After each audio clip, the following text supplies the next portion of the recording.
समुद्र, प्यारी जू का निज महल, श्री वृंदावन धाम।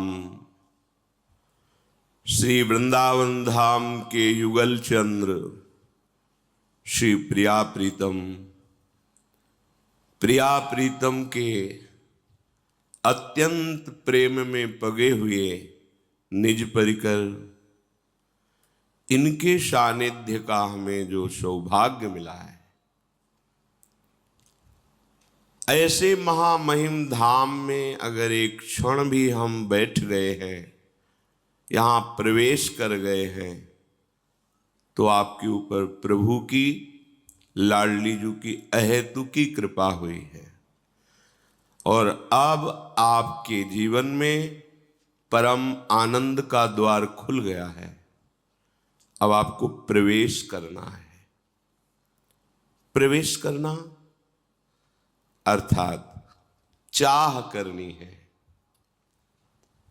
सच्ची मानना, अभी तत्व का बोध नहीं है, इसलिए ये बात समझ में नहीं आएगी।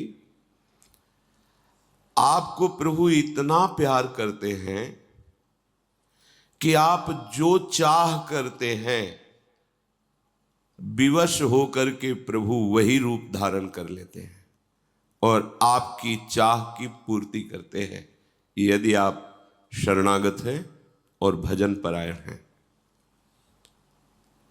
नहीं तो किसी की यहां चाह पूर्ति आज तक नहीं हुई।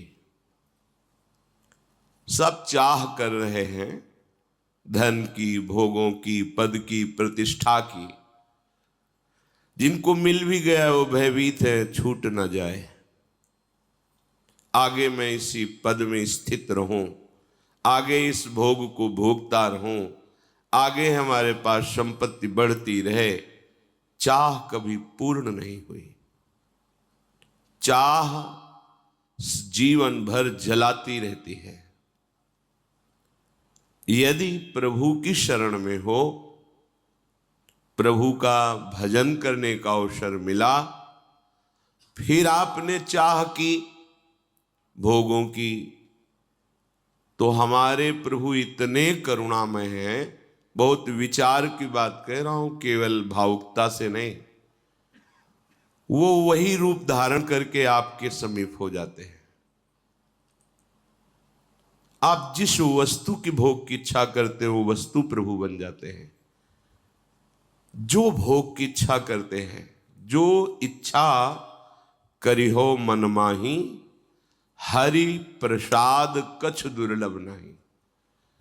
जब वही सब कुछ बने हैं, शास्त्र सिद्धांत है, जब सृष्टि नहीं थी तो मैं ही था, जब सृष्टि नहीं रहेगी तो मैं ही रहूंगा, बीच में जो कुछ भी है वो सब मैं ही हूं। तो आपने चाह प्रभु की प्रभु रूप से नहीं की, इसलिए प्रभु नहीं मिल रहे। आप चाह उन्हीं समर्थ प्रभु से जो जो कर रहे हैं, वो देख रहे हैं, तुम्हारी सुन रहे हैं। अगर चाह मिट जाए और प्रभु की चाह प्रकट हो जाए, तो भगवत प्राप्ति जैसा सहज कुछ है ही नहीं। किसी ने किसी महापुरुष से प्रश्न किया कि हमें 20 वर्ष हो गए भजन करते हुए, हमें भगवान क्यों नहीं मिले? कितना भजन करना पड़ता है, क्या करना पड़ता है जिससे भगवान मिले, मुझे क्यों नहीं मिले? तो उन महापुरुष ने कहा, तुम सत्य को साक्षी करके सच्चे हृदय से बताना, क्या तुम्हारे मन में भगवान से मिलने की वास्तविक चाह है? थोड़ी देर शांत रहे और कहा, कभी कभी ऐसा आता है कि भगवान मिल जाते तो ठीक है। बोले, चाह का स्वरूप नहीं है। आप कोई व्यापार करते हैं, उस व्यापार में आप क्या चाह करते हैं कि अच्छी लाभ वृत्ति हमारी पूर्ण हो, हमें अच्छा धन प्राप्त हो, और जब नहीं प्राप्त होता तो आपको कैसा लगता है? तो बहुत जलन होती है और व्याकुलता होती कि मुझसे क्या कमी रह गई, जो मुझे लाभ मिलना चाहिए व्यापार में वो लाभ क्यों नहीं मिला। बोले इसे चाह कहते हैं। ये चाह है। आपका हृदय जलने लगे, अंतर दाव लगी रहे, धुआं न प्रगटे कोय, कह जाने दिल आपनो या जा सिर बीती होए। अंतर में आग लग जाए, क्यों नहीं प्रभु मिल रहे। बोले आपको सुख से नींद आती है, भोजन अच्छा लगता है, परिवार से बातें करने में अच्छा लगता है, घूमना फिरना अच्छा लगता है, सच्ची बताना। बोले जी। तो बोले अभी चाह ही नहीं प्रभु की मिलन की। चाह जब प्रकट होती है तो विषय भोग, निद्रा, हंसी, जगत प्रीति, बहुबात, ये अच्छा ही नहीं लगता, कुछ अच्छा नहीं लगता। तद विस्मरणेन परम व्याकुलते थी। ऐसे महापुरुष से विस्मरण तो होता ही नहीं। अगर विस्मरण का भ्रम हो जाए, परम व्याकुलते थे, तड़पने लगते हैं, प्राण व्याकुल होने लगते हैं। और भोग सामग्री, लोक लोकांतर की पद प्रतिष्ठा चाह से ही केवल पूर्ण नहीं होती, उसके लिए आपको प्रयत्न करके साधना, सुकृत, पुण्य, तपस्या और भी सब करना पड़ेगा। लेकिन सच्ची मानो प्रभु की प्राप्ति केवल चाह से होती है। बस ये चाह प्रकट करना महापुरुषों के संग से ही हो सकता है। साधना से प्रभु का साक्षात्कार नहीं होता, तपस्या से प्रभु का साक्षात्कार नहीं होता। आपको लगेगा ऐसा क्यों कह रहे हैं? क्योंकि आज तक कोई साधना का मूल्य ऐसा नहीं हुआ जो प्रभु को खरीद सके। अनंत महामहिम प्रभु को कोई तपस्या के द्वारा खरीद सके, ऐसा कहीं प्रमाण नहीं मिला। लेकिन जब चाह करके अंदर से हमारी व्याकुलता बढ़ती है, तो बाहरी चेष्टा को आप साधना कह लें, तपस्या कह लें, योग कह लें, वो अलग बात है। उस चाह में प्रभु का प्रादुर्भाव हो जाता है।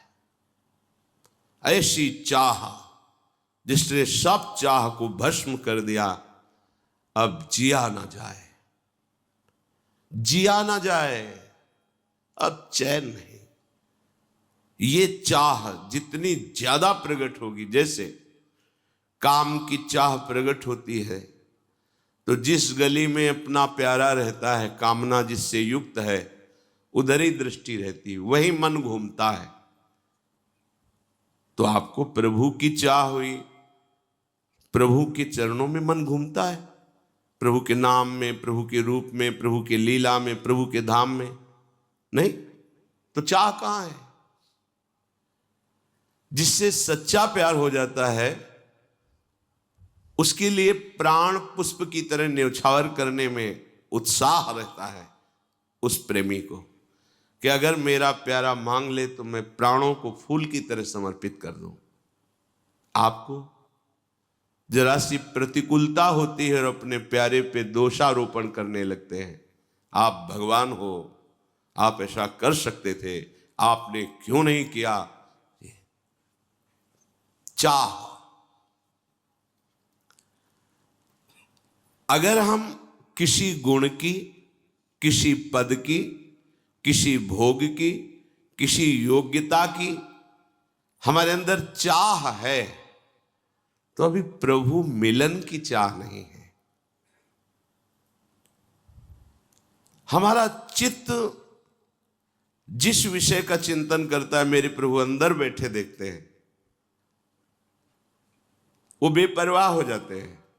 प्रभु लगे रहो, जो चाहोगे मैं वही रूप रख के आ जाऊंगा, वस्तु का, व्यक्ति का, पदार्थ, उनके सिवा कोई है नहीं। मत्ता परतरम नान्यत किंचिदस्ति धनंजय। और जब प्रभु मिलन की चाह होती है तो प्रभु चिंतित हो जाते हैं, भक्त बेपरवाह हो जाता है। अभी क्या है? प्रभु बेपरवाह है, हम चिंतित हैं। प्रभु मिलन के लिए नहीं, भोगों के लिए। पद प्रतिष्ठा, मान सम्मान, यश कीर्ति, ये बड़ा जाल है माया का, जो जितनी ऊंचाई होता है वही जाल फेंक कर फंसाने की कोशिश करती है। संसार की प्रत्येक वस्तु, व्यक्ति, स्थान, ये जब तक तुम्हारी चाह का विषय बनेगा तब तक भगवत साक्षात्कार साधना करने पर भी नहीं होता। इतना समझ लो कि साधन का केवल फल है असाधनों का त्याग हो जाना। बिना साधना के असाधन का त्याग नहीं होता, इसलिए साधन करना जरूरी है। पर साधन से भगवत साक्षात्कार हो जाएगा ऐसा हमने अभी तक कहीं सुना नहीं, पढ़ा नहीं। प्रभु का स्वभाव है कि जब तक प्रभु को आप चाहेंगे नहीं तब तक वो आपके सामने अपना रूप प्रकाशित नहीं करेंगे। ये हृदय की बात, मुख से आप रो के कह सकते हैं। देखो, अलग अलग वृत्तियां होती हैं। जब आपके आंसू निकलेंगे और आप कहते हैं मुझे लाडली कब मिलेंगी, तो यहां हृदय में आपके दर्शन से तत्काल पता चलता है कि लाडली के लिए आंसू नहीं है, किसी समस्या और दुख और आंतरिक वृत्ति से थकित होकर यह बात कही जाती है। वो समझ में आपके हृदय में उस समय केवल लाडली ही है और उनके मिलन के लिए प्राण व्याकुल है। वो समझाना नहीं, ये अध्यात्म है, परमार्थ है, इसमें बाहरी बातें नहीं चलती हैं। प्रभु हमें ऐसा प्यार करते कि हम जब चाहें, जिस रूप में चाहें, उसी रूप में भगवान हमारे सामने आते रहते हैं। त्रिलोचन जी ने चाह की कि मुझे नौकर मिल जाए, तो अखिल कोटि ब्रह्मांडों के साहब अंतर्यामी नाम रख करके नौकर के रूप में आ गए।